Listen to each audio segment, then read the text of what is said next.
I was listening to the story about, it was a story of a family in Washington, and the little boy called the Bigfoot the cowboy man. And he had, apparently it had made an effort to steal this kid. And it hit me.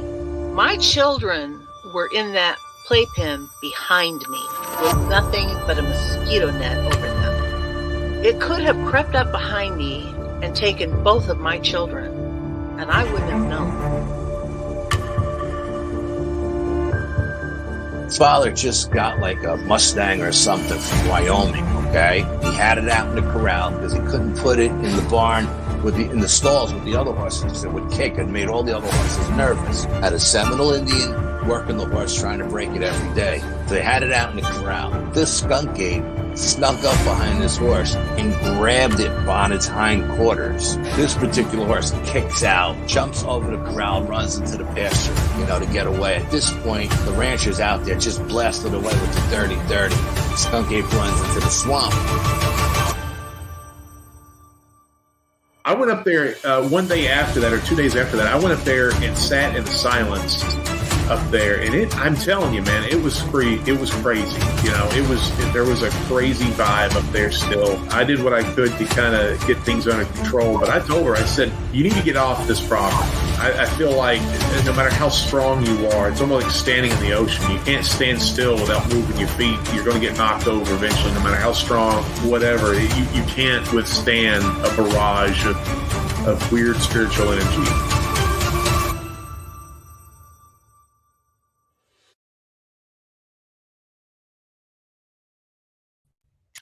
Hey, what's up, everybody? Welcome back to Paranormal Odyssey. I am your host, Wayne, joined as always by my partner in crime, Miss Tiffany. How you doing, ma'am?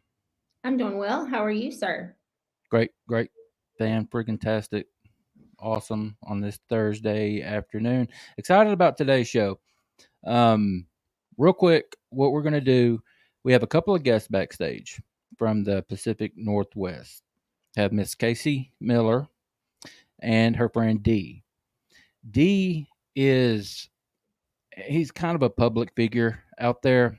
He has asked that we protect his identity, so his camera is off.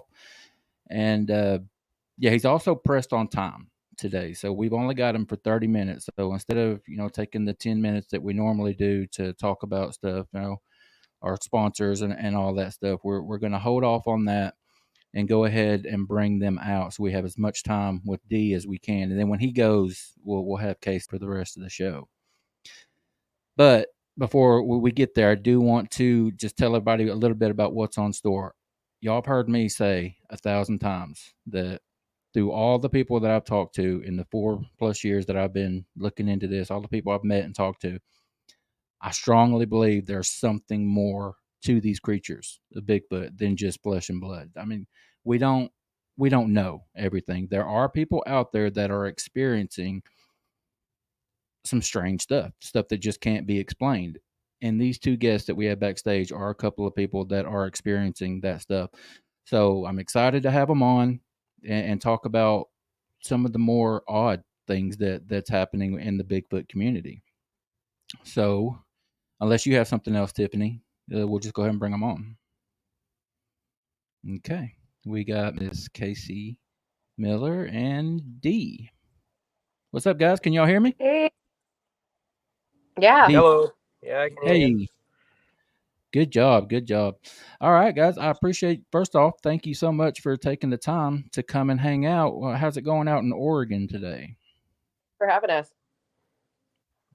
Yeah, it's a little rainy, but typical fall day. Yeah, very cool. Very cool. Yeah. It's sunny. As I explained a little bit in the beginning, we've only got D for about 30 minutes, so we're just going to jump right in. D, what have you been experiencing?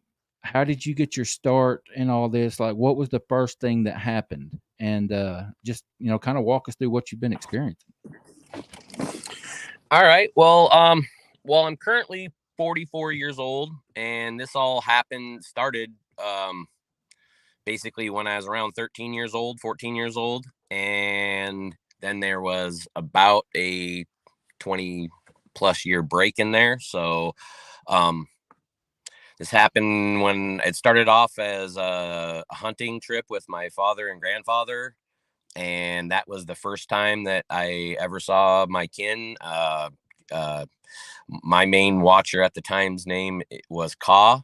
And as a young hunter, I was always tasked with staying close to the truck, and my grandfather would typically stay on the road, and my dad would go run canyons or up and down ridges. And I walked to the bottom of a cat road one day and noticed some deer had been spooked out from my left. And when I turned to see if a buck was chasing the does or not, I turned to the left and caught eyes with about an 8.5-foot tall creature that I had never heard of. You got to remember, this is 1992, 1993. So like, there wasn't an internet, my parents had never talked about Sasquatch or anything before. So, my mindset going into the woods is, okay, I can see a deer, I can see an elk, I can see a bear, I can see a cougar, I can see a coyote.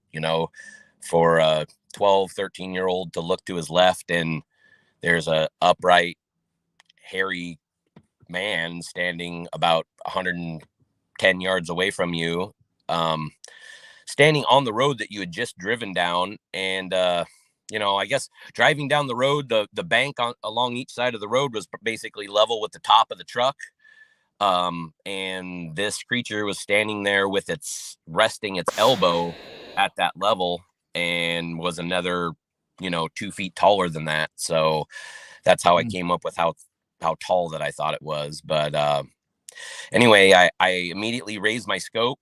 I don't know, out of hunting or instinct or fear or whatnot, but came right up on Ka's face, and he had these glowing yellow metallic eyes. Didn't take me long from that point to turn tail and sprint directly up a mud road that took me about 15 minutes to walk down. I probably ran up that thing in about 30 seconds. And when my dad and grandfather had returned from the truck or from their hunt, I was sitting in the truck, and which is rare because I was always the last one back to the truck usually. And I proceeded to not get out of that truck again the rest of that day. And I didn't go hunting again the rest of that year. And for the next 2 years, I hunted in Central Oregon with my grandfather. So it took me a while after that to get back in the brush, at least in that hunting aspect. I would go cut firewood with my dad, but I'd always have that kind of in the back of my head. But that's kind of how this all started back in the early 90s when I was a young hunter trying to learn the ropes. Okay, now we've got a lot to unpack with you, and unfortunately not a whole lot of time to do it. I do want to get your impression, though. Just give a little more detail, if you can, on the appearance. And you said his name was Ka. Is that? Yeah. The eldest member of our group, or our watchers, his name is Ka. There's my watcher, Bara, Casey's watcher, Daru, and then there's a female in the family that we call Kiki. So, but I mean, yeah, instantly, he is a dark brown fur. He's pushing 9 feet tall, very muscular. Where Bara is shorter and darker, with a almost black fur and built like shorter to the ground, and like a tank. Ka is more upright, very, very muscular. Okay. I don't know what else to. Yeah, that's good. That's perfect. All right. Yeah, like I said, there's a lot to unpack there. You have a watcher. Casey has a watcher. How do you come about learning all of this over the time, D? I know from talking to Casey that what I have over the last year or so, she experiences a lot of dreams, and Yeah. I believe you do too, right? Is that Yeah, how we call them drifts because they're a lot more intense than dreams. But yes. Okay. So that's how you've come to to experience most of this is through these drifts? Well, so I mean, initially, once Casey and I made contact, I sent her an email, and then we did a phone call. And after that is when I started having the drift interactions, and basically, told, in lack for a better term, that this is where we are. And I had been to this one specific hunting road multiple times in my adult life, and was able to, decipher this tree stump that I sit on multiple times. And, I was invited to the area, and I went up there with gifts. I took apples, garlic. The first time, I believe I took some form of pastry. I can't remember now. I take maple bars and Butterfingers because that's the favorite of the group. But yeah, I mean, so it started once I made contact with Casey. Then it kind of just opened a valve, and ever since then it's just been really intense. Not just with her, it's still been drifts. We've been together on many expeditions now, and I believe we've been extremely close to having encounters. We've had them all around us. You can ask Casey. She's been quite frightened by it a couple of times. So, and it's, I mean, even though it's become almost a regular thing for me now, it's, intense, nerve-wracking.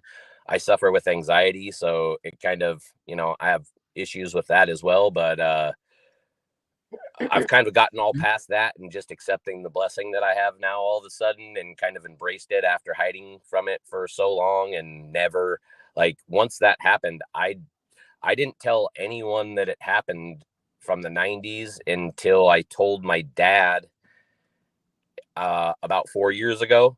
And my wife overheard me telling him that.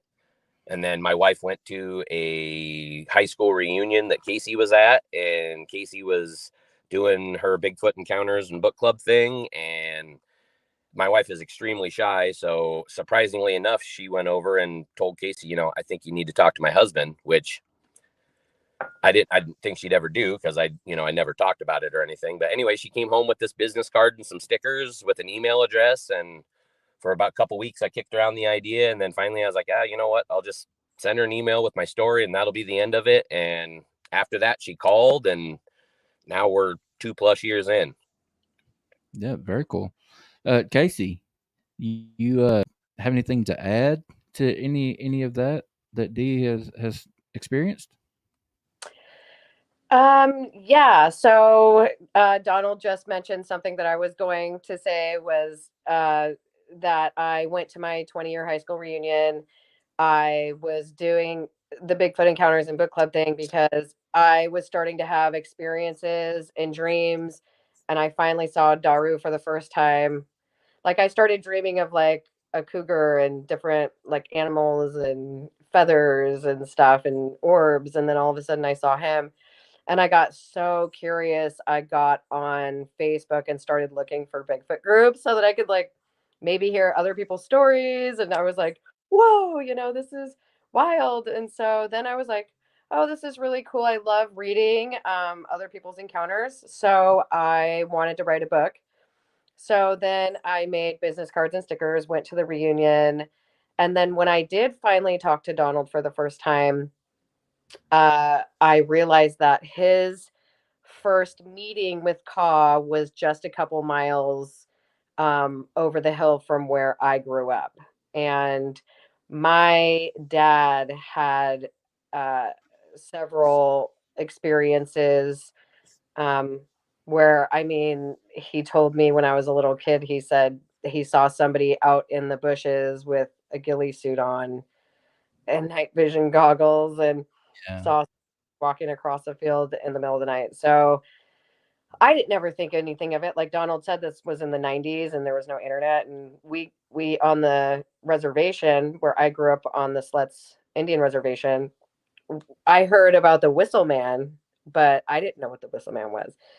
So yeah, that's once Donald and I made contact, then he saw me in a drift on, we call it the Mossy Road.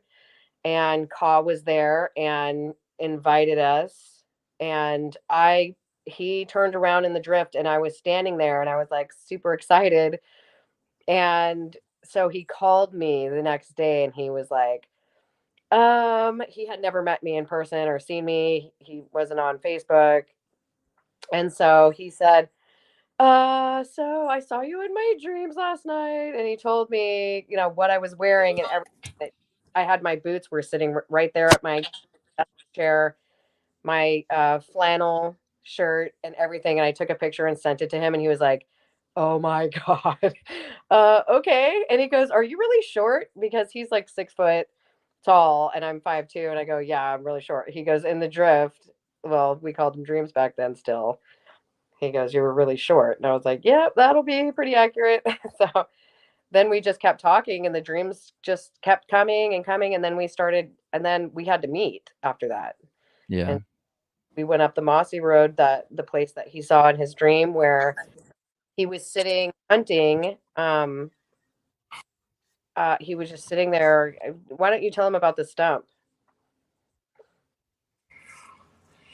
Yeah. So, I mean, I had this stump that I used to sit on all the time and hunt up this road. And I was going up the road one day, and I was just, had my head down, kind of listening to the woods around me. And I was walking up, and when I get to the stump, there's this huge rock sitting on my stump where I normally sit. And it kind of, I was walking around kind of like, well, how would this rock, which is a huge round stone, like you would have to understand the topography of the area to understand that there's no way this rolled here and then up the side of the stump and sat on it. But yeah, the stump, the stone had been set in the center of the stump and everything else. So I was kind of on edge, and I remember I walking back to the truck, and when I had got back to the truck, there was an old man driving by, and he'd stopped, and he goes, what are you doing up that road? And I was like, well, hunting, like why?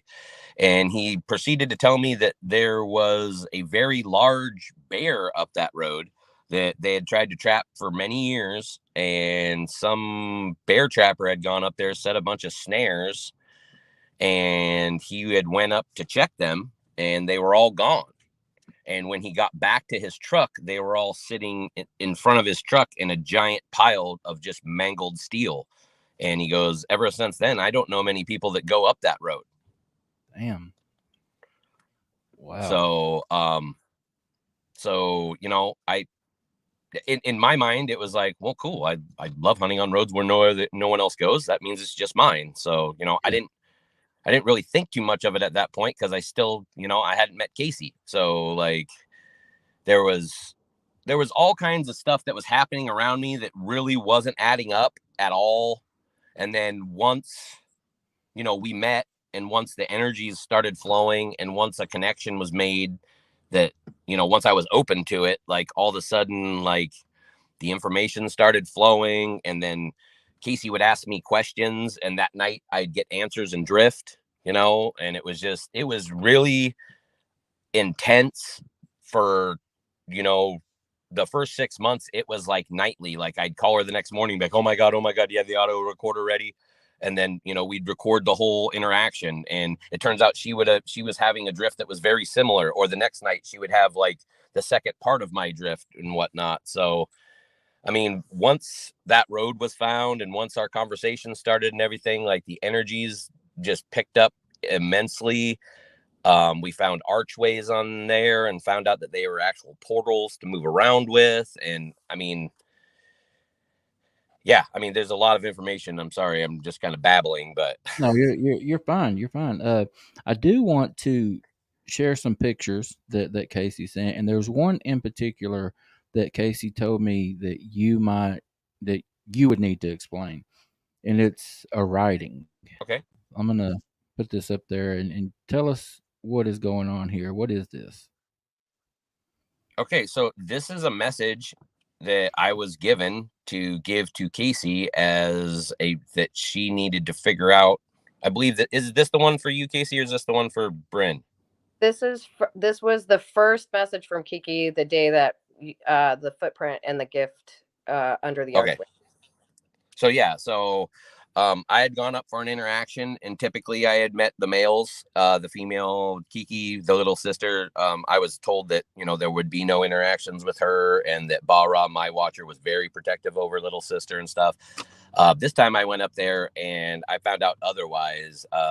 Basically, she's not a meek little feeble female or anything. She kind of runs the show, and that part was kind of hidden. And because I guess the boys have been taking so much time, she kind of decided to insert herself back into her natural role and kind of try to take charge there. So that message was given to me to give to Casey as a message directly to her.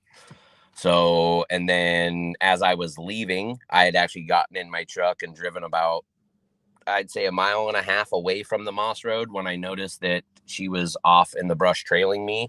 And then she was going to give us one more gift, and Casey had always asked about their footprints and everything. So she literally made a footprint directly in front of me that I took a picture of. We don't take any kind of technology up the Moss Road. We were told the very first time when we took the audio recorder that it wasn't welcome in the area with the energies. And not to mention, it didn't work when we were up there. So I don't think it's a matter if you take it anyway. If they don't want it to work, it just doesn't work. So I was able actually to photograph the picture from Kiki right next to a mud puddle before the water had even ran into it. So I got I'm going to show that here. Pictures, actually, but I'm going to pop that picture up here. But I do want to ask this writing. Did you write that, or someone? The one on the paper, I wrote it for her after it was written to me in the So okay. Well, here's the picture the print that you were talking about. Yeah. So the only thing I had really for reference was a Sprite bottle, because as Casey says, I'm addicted to Sprite. So I had a Sprite bottle for reference, and I popped that out there as quick as I could. I about drove off without doing it, actually, because Casey's the one that always has to remind me to measure prints, and she's the one that's always prepared, and I'm always the one standing there like, oops. So but I managed to throw a Sprite bottle down to get a reference for size, so I felt like I did good that day. No, that's a big ass print. Yeah, that is considerably smaller than the males, just so you know. Really? Yes. Wow. Now, I would say the males, Daru has the biggest footprint out of all of them, and I'd say it's pretty close to 21 inches long. Ka and Bara basically are very close to around 18 inches, I'd say. So 18, 19. Baras are significantly different than everyone else's because they are sunk into the ground quite a bit due to his size. Yeah. He's just, they're all taller than him, but like I've told Casey before, he's built like a tank. Like that's. Now, is this the gift that you were talking about, Casey, that was left? Yeah. So Donald and I always make fun hanging trinkets, like in my windowsill. I don't know if you can see, like I've just got fun things hanging, and behind me is an entire beaded curtain from a driftwood that I drilled a bunch of holes into. I like to make trinkets. So I always take little fun hanging, like pretty trinkets up to hang in the trees up there. And Donald actually spotted this one out. Okay. We got question here from Dr. John Baranchuk. He wants you guys to explain what a drift is again. He missed it. It's just a dream, basically, right? Yeah, I mean, it's an interaction between, kin and clan is how we just, talk about it, but amongst ourselves. So like any interaction any drift that I feel is coming from, with a message from someone, that's basically what we refer to as drift. Casey has more spiritual drifts, and I have more of kind of informational drifts. But after having conversations, typically we get a lot of phone interference on a lot of our conversations, and typically we get answers within a few days of, and lessons, and like we'll throw something out into the universe, and then we'll get a drift that we have to decipher, and then 2 months later we'll be like, oh, hey, this is why this makes sense. So it's like putting together a giant puzzle, and if I didn't have Casey, I wouldn't have the edges to the puzzle. So like that was the key to this whole thing starting, I think. So it was never anything that I was looking for or welcomed, and I actually hid from it. And then now it's become so much of a part of my life. I really can't believe it. Like, it's almost like I'm torn between two lives right now. I mean, like you mentioned before, I kind of have a public image up here where I'm constantly in service of the community and everything. And I never really thought that this would be my life, but it's kind of transitioning away from what it used to be and into this new realm, because I'm just fascinated with it. And I mean, not everybody gets what I get, and not everybody has who I have to talk to about it. So it's kind of a waste without it. And after finding out a lot of the information that we found out, I also feel now like I guess a sense of responsibility to kind of say the things that need to be said. So Yeah. And we've talked about it several times on this show, and I have on other shows, that when you have people in the public figure, I mean, there's just certain jobs out there that are more credible. I mean, if you get a report from someone, it's just like law enforcement, military people. You tend to hold them at a higher standard, and being a public figure like yourself, it's just it gives an air of more credible, in my opinion. And yeah, I work with the youth of the community, and it just boils down to, I already have enough parent interactions. I don't I don't want one over this, and then be like, explain yourself, and be like, no, because you wouldn't understand. So like it's just saving an argument that I don't want to have, because it doesn't apply to them. So it's not the way that they think, and it's nothing that they would ever accept. So they would never be gifted with anything that I've been gifted, or Casey. So it's got to be tough, man. It's got to be tough to be experiencing this stuff and want to share it. You probably feel obligated, like you said, to share it. But then you got your profession, your personal life that you have to take into consideration, man. It's got to be tough. yeah, and then I'll get nervous about it and try and hide, and then here comes Casey, coaxing me back out of the closet. So like, I can hide from a lot, but I can't hide from her. I mean, especially with the drifts that she has. I mean, if anyone has her in their life, don't try lying to her, because she'll know. When I come around to Dr. John's question, just to emphasize on the drifting. So we started calling it drifting because it just felt like this isn't a dream. This is me walking in a different dimension while I'm sleeping. I'm moving. I'm speaking to spirits. I'm speaking to Sasquatch people. I'm seeing things that are just not here. I'm not here. And so that's why we were like, it seems ridiculous to call it we're not dreaming. He's seeing Ka the very first time. He met Ka in the drift, or it was the second time. It was when I went up there with him. That night he had a big drift, and I was staying in a motel. And he was like, okay, so I had this big dream last night. I need to talk to you. And I recorded the whole thing. But Ka came and told him, we would like these gifts: apples, oranges, garlic. This is why you're welcome to come up here. And then when he did go up there, he met Ka in person, face to face again, 27 years later. And Ka's standing there, and it shows him an area, and he said, very curious you, and he's talking about Kiki.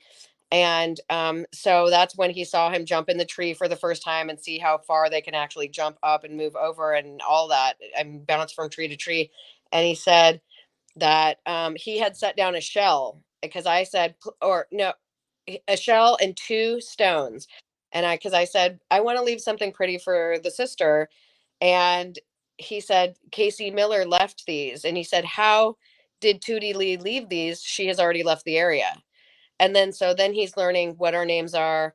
2D is Donald, and then Tootie Lee is me. So it's he learned so much that day about who we are, our names, and then from there it just kind of like one thing after another with dreams and actual face-to-face communication with Donald.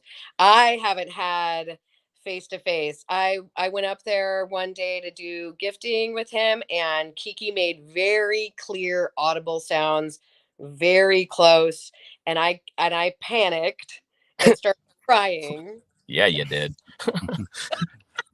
And so she, of course, was probably like, I am not doing this today.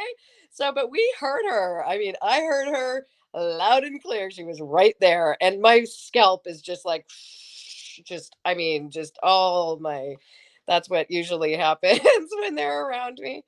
Yeah. Let me interrupt you real quick, Casey. D, do you need to go, buddy? It's just over 30 minutes. I mean, yeah, I need to wrap this up, but one thing that I do want to go back to real quick and touch on is one of the things that, what all this was so new to me and everything. And at one point I was, laying there going, is this real? Or like, am I going crazy? At one point I accused Casey of being a witch. So, like, I remember. But once we started talking and once I started getting my drifts, and this is true to this day now, like I started seeing people and certain objects have auras, and I now I can see them, and that's not been anything that I've had in my life before. Like Casey has a green aura around her that when she gets happy, it sparkles and gets brighter.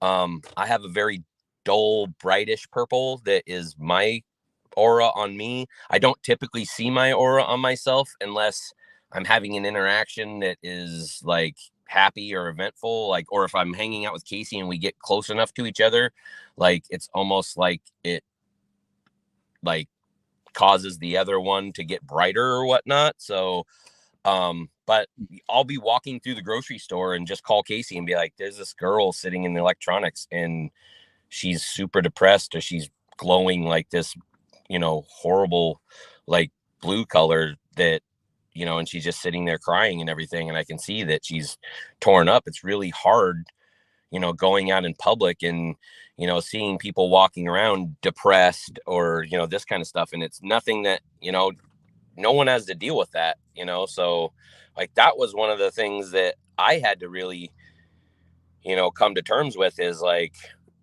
sometimes it's stronger, especially around like full moons during like spring and fall.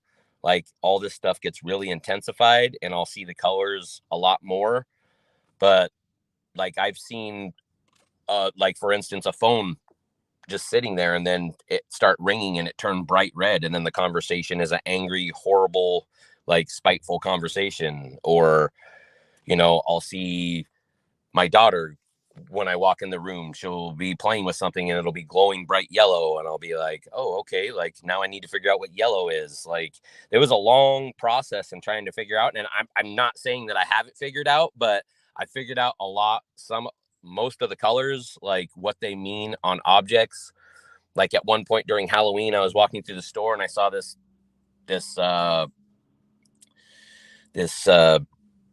decoration of a metallically looking pumpkin thing, and it was just glowing bright purple and like pulsating. And I was like, man, I bet Casey would really like that. I sent her a picture of it. She's like, that is so amazing. I love that. And I was like, yeah, I know. So like, No. It was green, and then when you put your hand towards, yeah, you're right. Sorry, yeah. yeah, it was glowing green. And then, yeah, once I started putting my hand towards it, the purple on my hand started glowing up really bright. And then I called her and I was like, hey, look at this. And she's like, that's awesome. I'm like, yeah, I know. So I ended up buying it, and now it's in my Halloween repertoire every year when we put up our decorations. But I mean, with the auras also came orbs. So this is obviously something that if you would like, I'd be happy to come back on and we can develop this conversation further. But Absolutely. I mean, I was going to say, when tie you up for 6 when you hours have if you more let me. time, yeah, when you have more time, D, I would love to have you back. I do understand that you need to go, though, and I appreciate you taking the time and giving us what you could today. I appreciate it. We're going to finish out with Casey, and if you don't mind, Casey can send me your number, and we can get back together at some point. Yeah, she's basically, for lack of a better term, my agent with this type of stuff. So yeah, just everything kind of, yeah, if you just get a hold of Casey, and then, like, she told me on Tuesday or maybe Monday about this, if I just have a little bit more notice, I can make sure that I'm available for however long you need me. Okay, we'll set something up to get you longer. Okay. Yeah, not a problem. All right. Really Thank quick, you again. can Okay. we talk about the snowball really quick? You're more than welcome to. I've got to get off the phone right now, but please share anything that you would like to share. And I like I said, I'd be happy to come back and answer any questions or get deeper into this whenever you have time, or if you're interested in hearing more. Okay. All right, D. Be safe, buddy. All right. Thank you. All right. Bye-bye. Bye. So what is this snowball thing? So it was a really very interesting situation. I had been trying to go up there to hang out and go up to the Mossy Road. And, I've been up there a bunch of times and I was just waiting and waiting. I'm like, keep waiting to have my meeting at the Mossy Road. Turns out that they're around me all the time. And if they wanted to show themselves to me over here in the woods that I hang out in, that, you know what I mean? It's just, so I was trying to get up there. I kept having issues. The first time I tried, I went, packed, got in my truck, wouldn't start. Turned out to be some little clip that attached to the clutch that I had to get fixed. It was like $100, but it kept me home. 2 weeks later, I tried again. And I think it took me like the third time I went up there. So we were supposed to camp out in this little camper trailer at our we call it the Sacred Camp. It's a base camp. It's right over the hill from the Mossy Road. And so I got over there, and all of a sudden there was this storm warning, and I was like, oh, it's probably not going to snow over here. It doesn't usually snow here. And then so it just so happens that he felt unsafe with me. He had to go to work and he has a family and stuff. And so I was like, okay, I'm already leaving. So he brought the camper trailer out to me that night while I was setting up a tent. So then the next day we had this freak snowstorm and I was stuck up this river, 17 miles up this river. Really rural in the middle of nowhere. And I was trapped there. All the roads were closed, couldn't get in, couldn't get out. All the snow came. And when I went outside, there was this like 6.5 foot branch sticking out of the ground right outside of the camper trailer. And just, thank goodness that he brought it out that night, because he was like, I'm not going to be able to make it for a day or two. And I heard that there was a storm, so I'm going to drop this off for you. So I ended up staying out there for 5 days by myself. I had so many experiences. I won't even get into that. The sounds and the everything. Oh. So Donald, the one day that he showed up, all day long, I kept hearing this cat. And I was like, what is this? There's a kitten around here. I couldn't figure it out. But whenever I have spirit drifts, I always see little kittens in my drift.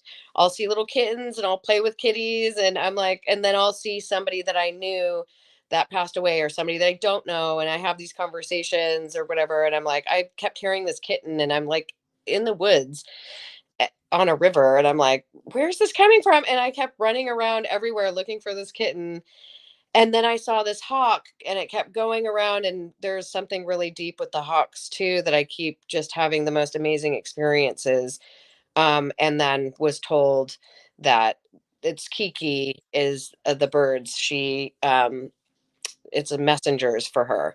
So I'm over there, and that day I took my little pot outside and my little camp stove, and I was washing my hair and doing like a bird bath. And this hawk just was rah, rah, rah, rah, and I look up, and here comes his truck coming, and I go, oh my gosh, there he is. So we hung out. I told him all my experiences. He was like, I thought you were going to be freaking out here by yourself. And um, I was like, I don't want to leave. And I was crying. And he was like, well, it looks like you took good care of yourself. And that night we had built a fire. We were hanging out. I had all these little snow angels and snowmen and like Sasquatch snow people that I built over the course of 5 days out there by myself. And so we were just having a jolly good time. So you And were out there in the wilderness for 5 days by yourself. yep, in the camper, it just turned out like I was trying to set up my tent. And this is the weirdest thing. And I just got covered in goosebumps, so I know this is accurate. I was setting up my tent, and I've set this tent up a million times, and all of a sudden the top pole just just bent in half. And I go, what happened? My tent. Oh my, what am I supposed to do now? And then all of a sudden, a couple minutes later, I see him pulling up. I did not think he was going to bring the trailer. I didn't know, and so he pulls up, parks the trailer, unloads a whole truckload of wood. I have fuel, I have propane, I have everything I need for this little camper trailer we were supposed to camp out and do our expedition for the next couple days. Well, he left because he was like, I got to go to work tomorrow, but I'll be back tomorrow night. And freak snowstorm, everything's closed down. I'm by myself out there. It was really terrifying the first night of the snow because I didn't know what all the noises were. There was all these cracking branches. It's amazing because the whole forest around me was annihilated by tree debris and everything else. And my one section had the most pristine, like snow white yard, and not a single branch in my area. And I have a feeling it was from all the noises I heard that night, them coming around, like making sure nothing hit me. I don't know. That's the only thing I can come up with. But we were hanging out. We had the fire going. Earlier when he showed up, he was throwing snowballs. Him and Bara have this thing about like who's a better aim and all that. And he's throwing snowballs across the river. And I started joking. I was like, if I get hit by a snowball, I'm going to be really mad. So that night we're hanging around by the fire, and I look up, I'm like, snowball, because I saw the snow falling, and he's all, where did that snowball come from? Huge spot on the tree. You could see the snow. We lost her. Oh my God. There you go. You're back. You go ahead. Go ahead. So yeah, there was this huge spot in the tree, probably 12 feet up in the tree. It's just the snow embedded into the bark. Like it came from behind us, and there's this snowball just came out of nowhere, hit the tree. And like he said, I get panicky. And so like right then I kind of backed up into the trailer door, and then I was like, what am I doing? Backing up into they're right there. If they wanted to come in front of me, or I try to talk myself out of being totally freaked out. He's had many encounters personally face to face with them, and I have only had these encounters like when I'm in my sleep, not when I'm walking around picking elderberries. So it's Now, that's a big deal for me. when I interviewed you once before on a podcast that I had started last year before. I stopped doing it, but you were one of the guests that came on, and I interviewed, and you told a story about your ex-husband and you camping, I believe with your little girls years ago, and you had left the tarp off of the tent. What's it called? The rain fly off of the Rainfly. tent, and your husband saw something. Could you tell that story? So this is why I started getting really kind of interested, not to the point of obsession yet, but that's when I started getting really interested. Was we were camping, very desolate place, where you have to. There's no vehicles in or around the lake.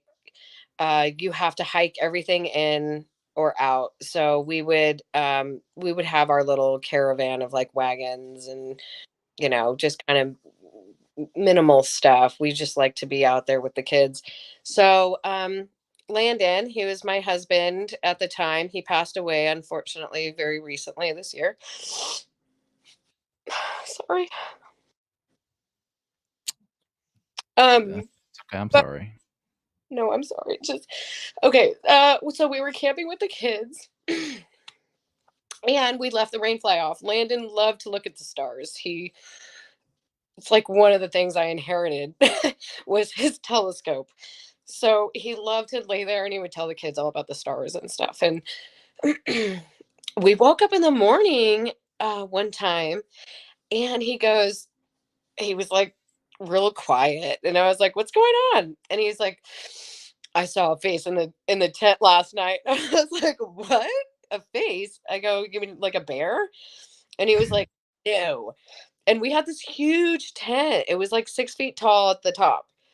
I used it to get married in because we got married in the forest, and so I used it to like put on my dress and stuff when I needed to walk around in it. So he said, "No, seriously, I saw a face, and it was looking down at me over the top of the tent." And I said, Mhm. "Like a face?" He was like a person's face. It was looking over the tent at me. And I was like, "Oh, that's really weird." So we didn't talk about it anymore. I didn't think anything of it really. But then I went home and I started doing some Google. I'm like, I wonder what a Bigfoot looks like. I wonder. At that time, I didn't know that like it wasn't like I didn't realize it was still a mythical creature. I just figured, I live in Oregon. Everybody talks about Bigfoot nowadays, and so I started getting really curious about it. It wasn't until I started actually having my own real encounters in the forest that I started getting obsessed with it. And I got on Facebook and started looking for people to talk to because I was like, this is happening to me. I don't know what's going on. Fingerprints on my car, footprints in the mud. And I'm like, well, just why are you barefoot out here? You know, like, what's going on here? And then one night I was sleeping at my mom's house and she lives, backed up to the Kalamiopsis Wilderness, Redwood Forest, Rogue Siskiyou National Forest. I mean, she's backed up to an insane amount of wilderness. And I was sleeping there. It was like 4:30, 5 o'clock in the morning. And I heard these barking in the distance. You know, it's a dog. I know what it's a dog. So then I hear, and it's real close to where I'm sleeping, like through the window, I could hear woof. Like, okay, shut up. I hear you barking. And I was like, I sat straight up and I was like, what was it that? Because it just made a word. It wasn't like woof, woof, like it was a dog. It was woof. And I was like, the,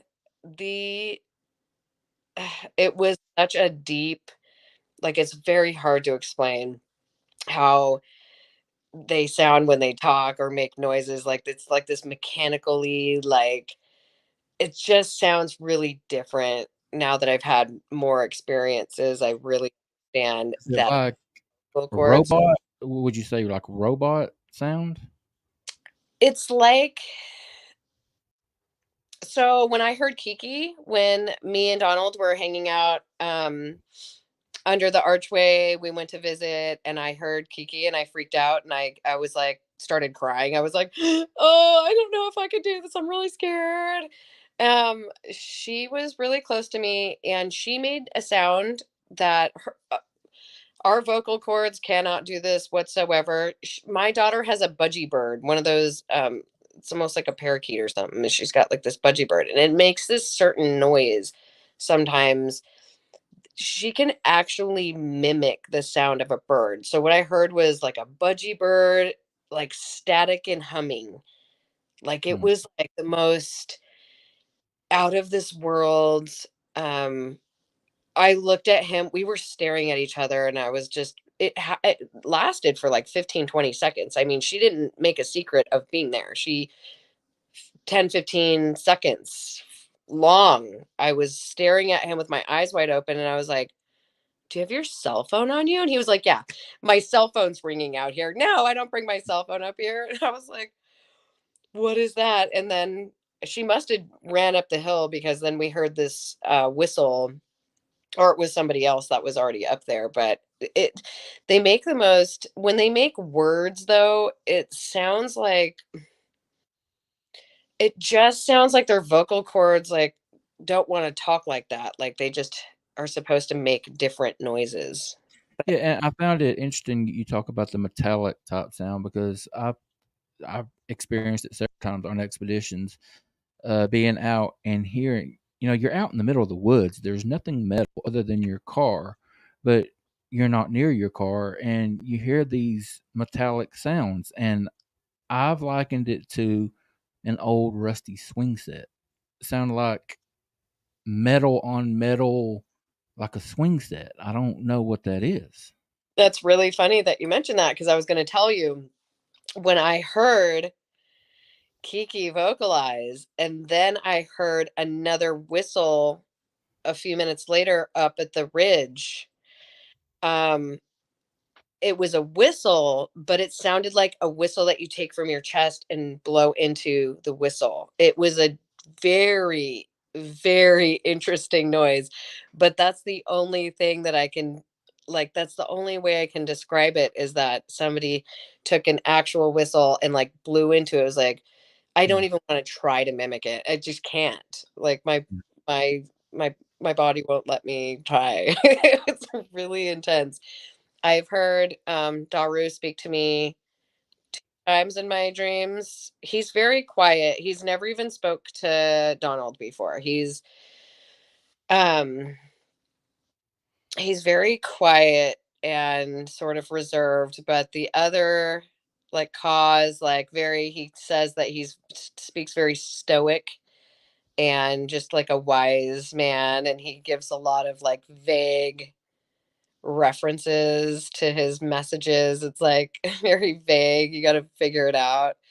Hmm. And Balra's more like him, because that's his watcher. So we're assigned these watchers because it's a really super long story. I hope that Donald will be able to explain to you sometime. But yeah, having these experiences with Daru talking, uh he said to me one time, I showed up in the forest where I grew up in this one space. I knew exactly where I was at when I appeared there.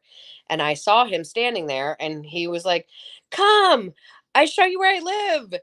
And then he went, "Wah!" Like made this funny, like goofy, like when you hear Goofy laugh, it sounded like that. It wasn't like a regular laugh. It was like this mechanically goofy laugh.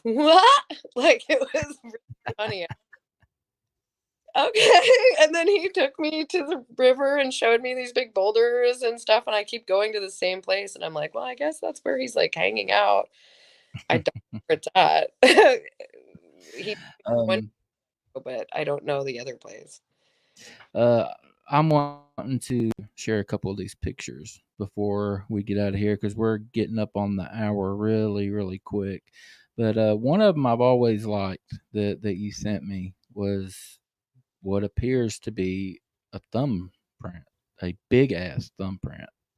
2.5 inches thumbprint. And I have other pictures where I'm like putting my thumb against, because my thumb pad is about a half an inch, Yeah. maybe 3/4 of an inch, pushing it. That appeared. I have seen a cougar in my drifts a lot. I actually got really worried about having my dog in the woods with me all the time because I was scared what would happen if I did meet Daw. Um, I had an experience 2 weeks ago where I was in the forest and I was standing there, and every time in my drifts, when Daw approaches me, almost every single time, I hear a very loud cracking of a tree branch, or he pushes a tree over. He does something to announce himself before he just gets in my face. He doesn't want to scare me. So he does that. So I was up in the woods. I've been having dreams about finding certain types of feathers. And I have been going up and actually finding the feathers that I see in my dreams. So I went up there because I go, this is a really special place. And then I just, it's clear as day.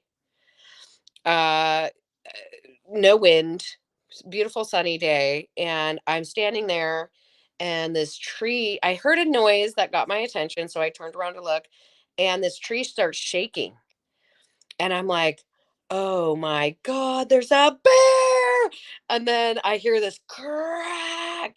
And I was like, there's no way that was a bear. There's no way that's a bear. I shouldn't be scared. I'm carrying a canister of bear mace. I should be okay. I just should have stayed there for longer, but I didn't. I got a little worried and I left, just got nervous and stuff. But he has always announced himself. I'm getting really close to meeting him.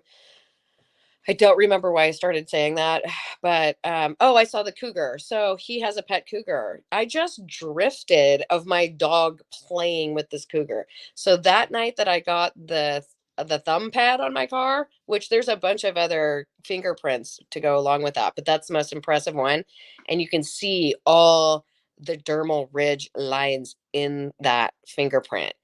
Yeah. That in the photo. Well, that night I was headed up the mountain, and there was a cougar sitting in the middle of the road, and I go, there's no way that cougar didn't hear me coming around, the bend 6 times. He heard me a mile off. And he just sitting there in the road, and I go, okay. And he backed up into the brush, and I could see his tail flipping around. That's the night that I got the thumbprint. And then even Donald told me, yes, Daw he likes to spend time in the trees. And he said, when I saw Daw the first time in person, he was sitting up in a tree and his cat was sitting at the base of the tree. It's a male. And I go, oh my gosh, I've seen this cat a million times in my dreams. He has a cat. He's like, yeah, that's his pet. And so then he was interested, like, you've seen this cougar in your dreams? And I'm like, yeah, like way before I met Daw. A bunch of Wow. times. So Super. the Go ahead. so Bigfoot they have pets. Like this was his pet cougar. Ka has a wolf.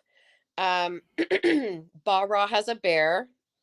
Her name is Masa. I've seen Masa several times myself. Before I ever met Daru, I have a journal entry of meeting Masa. I didn't know whose bear this was or what it was, but I saw her. I wrote it down in detail before I ever met Daru in my drifts, or knew I had a Sasquatch watcher before I ever met Donald. Like, I have so many. I'm writing a book because I just sit here and I'm like writing all these journal entries down. He does the same thing, but usually now for the last couple of years, he just calls me and then we just record our conversations when we see these things, and then it all makes sense later. And That I was going to be my next question. Are you writing a book? Because a lot of this would make a fantastic book. I think you should.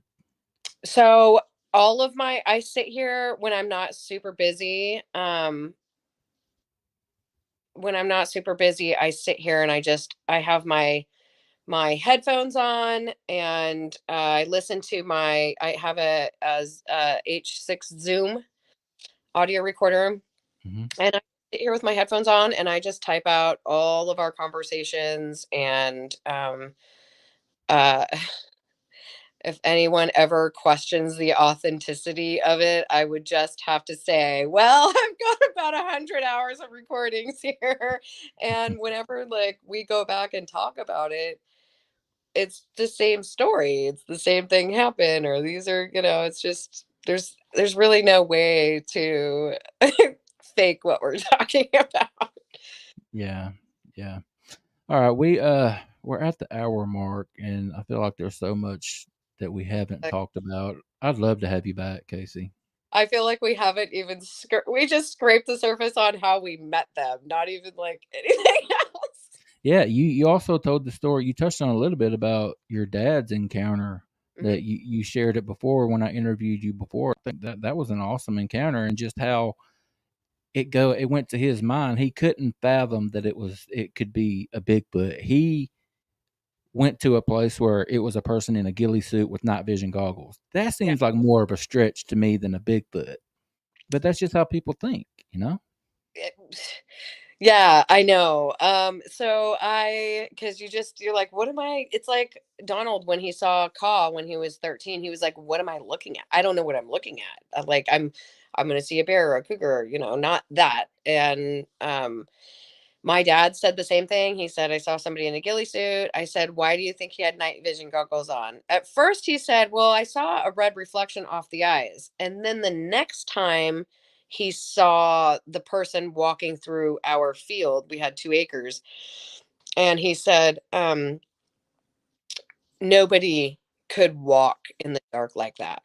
That he was walking swiftly and through the field. There's blackberry bushes out there. It's tall grass.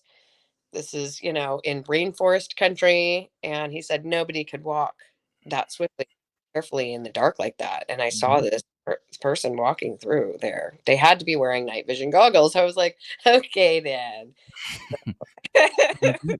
That's saying something. That really is. That's saying something right there. Casey, it was awesome. And like I said, I'd love to have you back. Maybe we can set it up a time where we have a little bit more time to talk, but I appreciate it. I would love to have Donald back on. I used to just call him D, or I would call him Mr. Mom back in the day. But he's starting to come out a little bit more and just be like, as long as we don't talk about the area and stuff where we're at. Maybe we can set y'all both up on a Saturday night. We have a couple hours to dive in. That would be great. Sunday is his only day off, so. Okay. All right, we'll set something up. All right, thank you so much for taking the time. Enjoy the rest of your day. You too. Bye. Bye. All right. You were quiet, Tiffany. It's a lot. I'm just taking it all in. I know. Don't get used to me being that quiet. I was paying very close. And when you have 4 people on, it's difficult. It's hard to do with 3 as it is with 4 people. But you have some. I want to interrupt because, yeah, it is. It is like my brain is just like, what, what? So I'm just sitting here like. There's so much stuff that people are experiencing, but they're afraid to talk about. They're not the only people that are experiencing this stuff, but they're willing to come out and publicly, in Dee's case, almost publicly, and share what they're talking about. And I feel for the man because he's got a family, he's got a job, he's in the public eye, but he's seeing this stuff and he's compelled to share it. But I don't know. It's got to be tough. Well, and you think too, I mean, it's not often that we hear that side. And it's because they are strapped because of, like you said, their family, their job, So, I mean, I'm sure, tons of people out there who are experiencing this stuff and they're just not, they don't feel good about coming out about it. Right.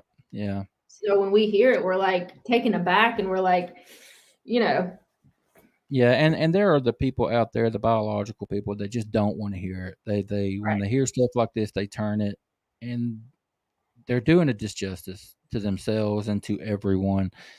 You have to hear everything. You have to be open-minded. You have to consider all possibilities. We don't know everything.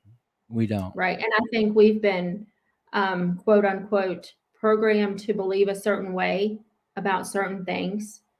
And anything outside of that programming is BS. Right. You So, are right.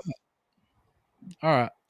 Good show though, and we'll have both those guys back to dive a little deeper. absolutely. All right. What do you got anything planned the rest of the day? I do not. It is, nope. Carrie will be home in less than an hour, and I think we're just going to watch a Disney movie.